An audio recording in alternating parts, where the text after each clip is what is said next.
Bonjour, dans cette vidéo, je vais vous parler des champs automatiques de Microsoft Word.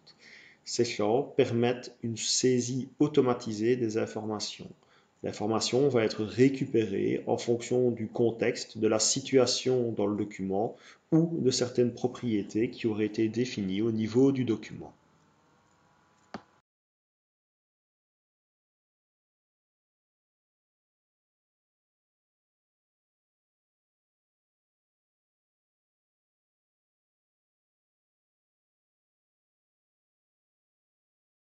Un des champs automatiques les plus connus est certainement le numéro de page. Celui-ci peut être inséré assez facilement dans votre document pour indiquer le numéro de page, éventuellement le nombre de pages que comporte votre document.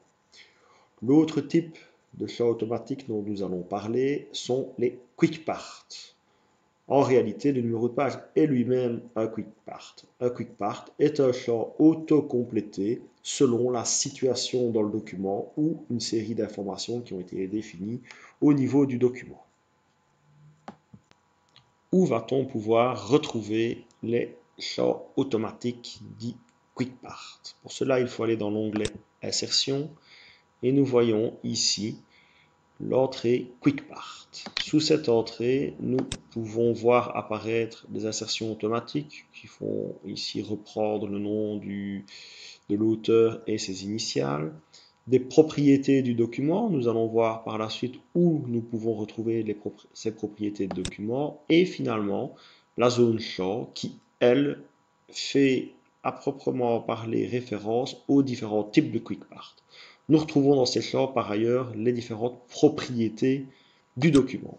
Où trouve-t-on les propriétés du document? Nous allons aller dans l'onglet Fichier, dans les informations, et nous pouvons retrouver ici en partie droite l'ensemble des informations du document. Si on veut tout afficher, on appuie ici afficher toutes les propriétés et on retrouve l'ensemble des propriétés du document. On voit que j'ai fixé le titre document exemple, que j'ai mis un commentaire qui est document exemple vidéo. Pour aller plus loin, voilà. Donc on peut fixer les différentes propriétés à ce niveau aussi. Donc on retrouve bien les quick parts, onglet insertion, bouton quick part. Un autre moyen d'avoir accès au quick part est d'aller dans les en-têtes pied de page. Je double-clique sur la zone d'en-tête pour y avoir accès. Une fois dans la zone d'en-tête, je suis dans l'entrée de menu en-tête et je vois apparaître ici le bouton des quick part qui m'offre les mêmes fonctionnalités. Je retrouve aussi les numéros de page ici sur le côté, donc en haut, en bas, en marge ou en position actuelle, qui sont également des quick part, mais des quick part améliorés puisque ils ont fait un peu de mise en forme sur le contenu textuel. Un quick part par nature n'est que du texte. Nous allons maintenant ouvrir la fenêtre des quick part. Donc on va dans l'onglet Insertion, quick part, champ, qui nous fait apparaître la fenêtre des quick part avec toutes ses propriétés. Nous voici dans la fenêtre des quick part. Nous retrouvons ici l'intégralité des champs qui nous sont proposés. Nous retrouvons juste au-dessus un menu déroulant nous permettant de sélectionner un type de champ en particulier. Nous allons par exemple prendre ici date et heure.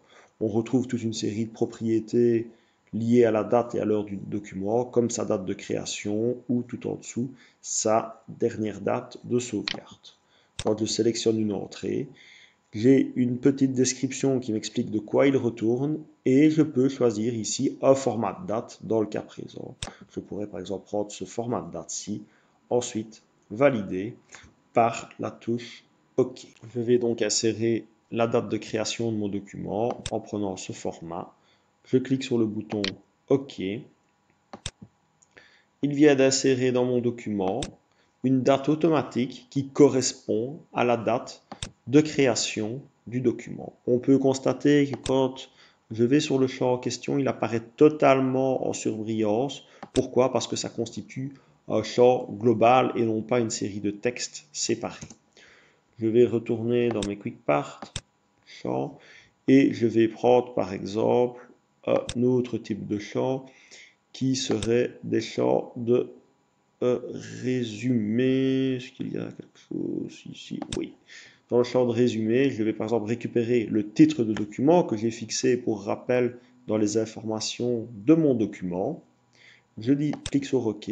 Il dit bien ici mon document exemple qui correspond au titre du document en question.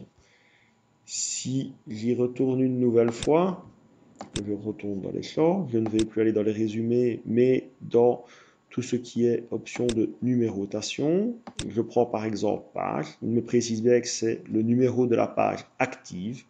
Je clique sur OK, je vois bien apparaître puisque je suis sur la première page qui est la page active. Typiquement, le numéro de page va plutôt se retrouver dans les en-têtes pieds de page. Donc je vais aller dans mon en-tête pied de page, je vais aller au niveau des quick parts, je vais prendre un champ, je vais mettre le numéro de page.